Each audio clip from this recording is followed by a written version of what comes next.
Amerika və İsrail bir tərəfdən və bir başqa tərəfdən də İran rejimi əskəri qarşılaşmada və cəngdədirlər.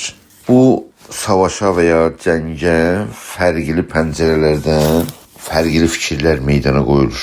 Biz türklər də istər-istəməz bu savaşı öz pəncərəmizdən görüb və onu analiz etmə məcburiyyətindəyik. Ən mühüm faktorlardan bu savaşda İran İslam Cumhuriyyətinin hakimiyyət və baskı vasitələri qırılıb və məhv edilmədədir. Onlar nədir? Ordu və sipah. Bir baskıcı devlətin əlində olan vasitələr milləti və ya millətləri əzmək üçün nədir? Silahlı qüvvələr. Silahlı qüvvələr deyirəm, biz xalqlara, yəni qeyri-fars xalqlara və özəlliklə türk xalqına İran devlətinin silahlı gücləri çox fərqli mənası vardır.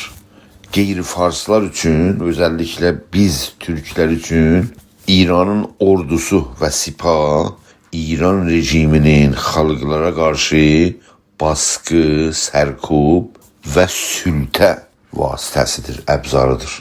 Bu vasitələr nə qədər əzilirsə, nə qədər bastırılırsa, nə qədər qırılırsa və məhv olursa, o qədər İranda yaşayan xalqlar öz azadlıqları üçün daha az sıxıntı altında mücadilə apara bilərlər.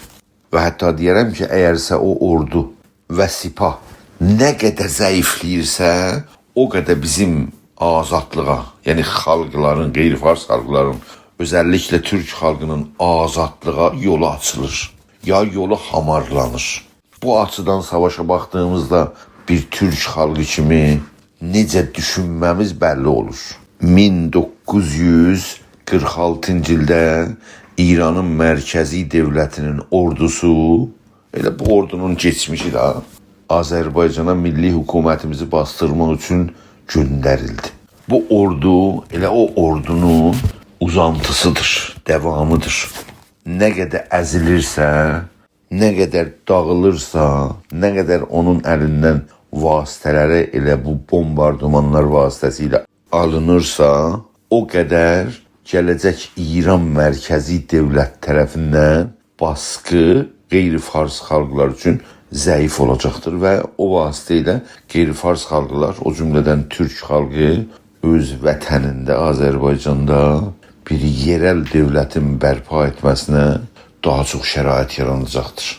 Başqa tərəfdən İran İslam Cumhuriyyətinin siyasi liderləri bir tərəfdən və ordu mənsubları, komutanlar bir başqa tərəfdən gündə vurulmada, zəifləmədə və öldürülmədədirlər. Həmanlar ki, keçən 47 ilin ərəfəsində xalqlara və onların mübarizəsinə qarşı ölüm fərmanları verib və əllərindən gəldiyi qədər də həbsə vermişlər, şikəncə etmişlər, sonra da çoxları edam olmuşlar. Bu baxış açısından bu savaşda İran ordusunun zəifləməsi, İran rejimi ciddi zərbələr alması bizim xalqımız üçün olumlu və müsbət bir hadisədir. İranda xalqlara qarşı yapılan işgəncələr, baskılar, sıxıntılar, ayrı seçkiliklər, təbizlər bu rejimə qarşı necə qarşılıq ala bilib və ya mücadilə ola biləcəkdir ki, bu dərəcədə rejimin rəhbərləri, hətta ali rəhbərləri və orduya mənsub fərmandehlər və ya komutanlar direkt hədəfə tutulub və öldürülürlər. Bir başqa sadə bir sual da var. Əcəba bir dini devləti çevirib devirmək üçün xalqların, İranda yaşayan xalqların gücü o devləti çevirib devirə bilərmi? Yəni bir dini devləti xalqın qiyamı ilə dəyişib devirmək ola bilirmi? Bu suala iki cavab var. Bir seri insanlar düşünürlər ki, əlbəttə onlar xalq mücadiləsi ilə, inqilabla, bəzi öz iradəsində dayanmaqla bu rejimi dəyişə bilər. Amma mən heç elə düşünmürəm. Yəni bir dini devləti xalqın və ya xalqların qiyamı ilə çevirib devirmə mümkün deyildir deyə düşünürəm. Bir nümunəsi Talibanlardır. bir nümunəsi Daesh idi. Əraqla Suriyə içində. Hər ikisi də xarici qüvvənin hücumu ilə aradan getdilər. İndi o nümunələrdən, yəni dini devletlerden biri de İran'da hakim olan rejimdir. Bu yalnız dini bir devlet değil, bəlkə nasyonalist teokratik bir devlettir. Yani nasyonalizme dayanan dinçilik esasında siyaset aparmaqdadır. Bir mənada iki qatlı zülmə məruz qoyan bir devlettir. Mesela Şah zamanında yalnız nasyonalistik, şovinisti bir hakimiyet vardı. Nasyonalizm açıdan millətlərimizi həqarətə, ayrıseçliyə, təbrizə və ya baskıya məruz qoyurdu. İndi isə Cumhur İslamı gələndən baskını, sıxıntını, ayrıseçliyi dinə də bürəmiş bir halı vardır. Yəni mərkəz toplumunun dini kəsimi bugün İranda hakim bir durumdadır. Bu savaş istər istəməz dini devleti İranda sıxıntı altında qoyub, dini devlete hatta eğer savaş sıkıntısı daha çoğalırsa, hatta bu devletin qeyri-dini veya seküler bir devlete çevirmesine ciddi eser koyacaktır.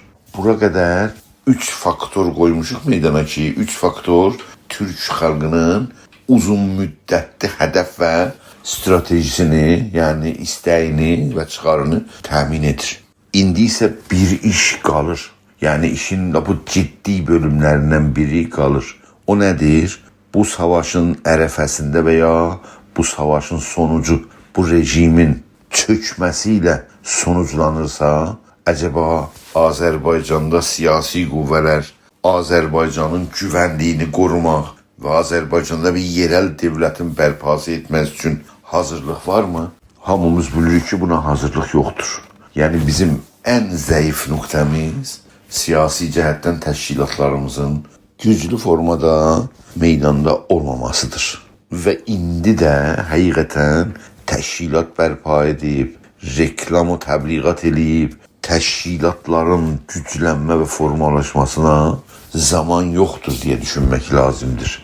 Çünki rejimin çökməsi bir gecə bir anın içində ola bilər ki, Azərbaycan ona hazırlanmalıdır. Xüsusilə bu durumdaki İran rejimi bir türlü değişime gedəcəkdir diye düşünmemiz lazım ve ona hazırlık yapmak lazımdır. Bu işten ötür en əlverişli yol her şehirde veya kəndidə veya balaca şehirde xalqımızın ağsaqqalları, bilərləri, qələm sahipləri, siyaset bilənləri bir araya yığışıb ağsaqqallar veya ağbirçəklər şurasını bərpa etməklə toplumu organize etmək üçün ilk addımı atmış olacaqlar. Həman ağsaqqallar və ağbirçəklər şurası hər şəhərdə, hər kəndidə bərpa olmalı və qərar verici bir mərkəzə çevirməlidir şəhərdə. Yəni gənclər də o mərkəzin, yəni o şuranın sözlərini dinləməlidirlər. Və o şuralar, yəni Ağbirçək və Ağsaqqallar şurası hər şəhərdə Azərbaycanda və ya Azərbaycandan xaric Türk şəhəri və ya kəndi, balaca şəhər ya böyük şəhər özünü idarə etmək üçün, öz güvənliyini, əmniyyət qorumaq üçün öz bölgəsində Ağbirçəklər və Ağsaqqallar şurasını bərpa etməlidir və gənclər onların sözləri ilə bu güvənliyi, bu əmniyyəti təmin etməyə çalışmalıdırlar. Siyasi təşkilatlar ilk öncə o şuralarla, Ağsaqqal və Ağbirçəklər şurası ilə işbirliyinə başlaması və o vasitə ilə toplumda özlərinə yer açması lazım və özlərini münasib siyasətlərlə xalqımıza tanıtdırmaq lazımdır. Və bu vasitə ilə həm Ağsaqqallar və Ağbirçəklər şurası bir tərəfdən və bir tərəfdən də siyasi partilər toplumda siyasi organizə olmaq üçün bərabərcə çalışma və bərabərcə yürüməlidirlər. Əcəba bizim xalqımızda belə bir hazırlıq varmı? Əcəba bizim adın çəkdiyim Ağsaqqallar və Ağbirçəklər Şurası, yəni toplumumuzun bilərləri, yazıçıları, siyasetsevərləri, sayğı sahib olanları, tanınmışlar bir araya gəlib hər şəhərdə, hər bir türk şəhərində bir araya gəlib və öz camiəsin, yəni öz şəhrini idarə etmək üçün, rəhbərlik etmək üçün hazırlıqları varmı? Bu mövzuya hər kəs bu gündən hər bir balaca və ya böyük şəhərdə yaşayırıqsa və ya bir kəndə yaşayırıqsa, bu gündən bəzi işləri görməlidirlər, bəzi qədəmləri atmalıdırlar. Bir-biri ilə pıçıldaşma vasitəsilə, özləri bilən dillə bir araya gəlməliyik deyə danışıb, düşünüb daşınmalıdırlar və işlər necə yönətilə bilər, işlər necə önə aparıla bilər, onlara düşünüb və əllərindən gəldiyi qədər bəzi addımları ya müqəddəmati addımları atmağa çalışmalıdırlar. Əcəba Azərbaycanda və ya hər bir türk şəhər və kəndində belə bir iş görməyə İran rejiminin çökmə anında hazırlıq varmı?